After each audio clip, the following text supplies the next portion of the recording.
ആര് ചെയ്താലും അത് അവര് ചെയ്തല്ലോ ഇവര് ചെയ്തല്ലോ അത് ദീനിൽ തെളിവല്ല. ദീനിൽ തെളിവ് പരിശുദ്ധ ഹബീബും പരിശുദ്ധ ഖുർആനും അഇമ്മത്തുൽ അർബഅ പഠിപ്പിച്ചു തന്ന ഫിഖഹിന്റെ ഉലമാഉമ അവര് പറഞ്ഞോ എങ്കിൽ നമ്മൾ അത് സ്വീകരിക്കും. അവര് പറയാത്തിടത്തോളം കാലം ഇന്നാള് ചെയ്തില്ലേ അവര് ചെയ്തില്ലേ ഇവര് ചെയ്തില്ലേ അത് ദീനിൽ തെളിവല്ല. അവരും പടച്ചോനായിക്കോട്ടെ ശരീഅത്തിന്റെ ഒരു നിയമമുണ്ട്. ശരീഅത്തിനൊത്ത് വരുന്ന കാര്യങ്ങൾ നമുക്ക് ചെയ്യാൻ പാടുള്ളൂ, അല്ലാത്ത ചെയ്യാൻ പാടുള്ളതല്ല. ഇത് ഒരു മുസ്ലിം ലോകത്ത് എവിടെ പോയി ജീവിച്ചാലും അവന്റെ അഖീദ ഇതാണ്. ആ അഖീദയെ കോംപ്രമൈസ് ചെയ്യാൻ പാടില്ല. അങ്ങനെയാണ് പിന്നെ എന്താ വ്യത്യാസം? എല്ലാറ്റിലും ഡ്യൂപ്ലിക്കേറ്റ് ഒറിജിനുണ്ട്. വാല്യബിൾ ആണോ അതിൽ ഡ്യൂപ്ലിക്കേറ്റ് ഉണ്ടാവാതിരിക്കില്ല. ഈമാനിൽ ഡ്യൂപ്ലിക്കേറ്റ് ഉണ്ട്.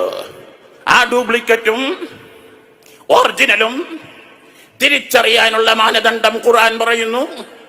വൈദാ ഖീല ലഹും ആമിനു കമാ ആമനന്നാസ് അഷ്റഫുൽ ഖൽഖ് സ്വല്ലല്ലാഹു അലൈഹി വസല്ലം തങ്ങളുടെ സ്വഹാബത്ത് എന്താണോ ചെയ്തത്, എങ്ങനെയാണോ ജീവിച്ചത്, എന്താണോ വിശ്വസിച്ചത്, അതുപോലെ നിങ്ങൾ വിശ്വസിക്കുവിൻ.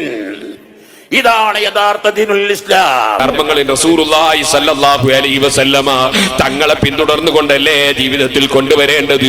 അത് മാറ്റം വരുത്തുന്നതിനല്ലേ ബിദ്അത്ത് എന്ന് പറയുന്നത്. ഇസ്ലാമിന്റെ കർമ്മങ്ങൾ അല്ലാഹുവിന്റെ റസൂൽ കൊണ്ടുവന്നത് മാറ്റം വരുത്തുന്നതല്ലേ ബിദ്അത്ത് എന്ന് പറയുന്നത്.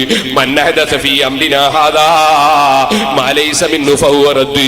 ദീനിൽ ഉൾപ്പെടാത്ത കാര്യത്തെ ദീനിൽ വല്ലവനും പുതുതായി കൊണ്ടുവന്നാൽ അവനെ തള്ളേണ്ടതാണെന്ന് അല്ലാഹുവിന്റെ റസൂല് പറഞ്ഞില്ലേ?